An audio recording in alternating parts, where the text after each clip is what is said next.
Have you ever finished peeing, zipped up your trousers, and then, awkwardly, a few drops sneak out and leave a wet patch on your underwear or pants? It can be frustrating, embarrassing, and feel like something's wrong with your body. But here's the truth, you're not alone, and you're not broken. This is a common condition in men known as post-urination dribble. And the good news? It's often fixable with simple techniques. So what's really going on? When you urinate, your bladder empties through a tube called the urethra. But after you're done, a small amount of urine can get trapped in a part of the urethra called the bulbar urethra, especially if your pelvic floor muscles aren't activating properly. That trapped urine doesn't come out right away.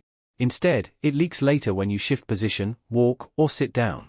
It's not about being dirty or careless, it's a muscular and positional issue that most men have never been taught about. Now, why does this happen?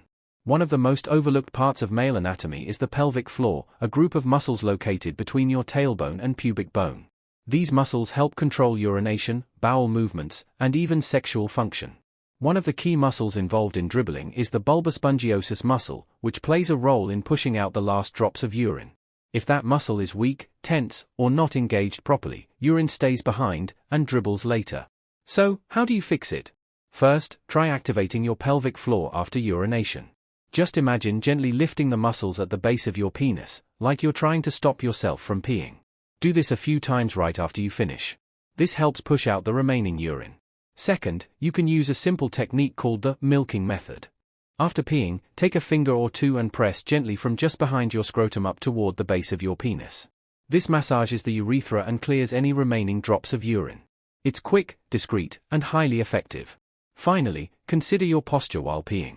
Instead of leaning back or standing stiffly, lean slightly forward with your feet apart. This position aligns your bladder and urethra better, helping you empty more completely. If you're still struggling even after trying these techniques, it may be worth visiting a pelvic health physiotherapist or urologist. Sometimes there's underlying tension or weakness in the pelvic floor that needs deeper attention.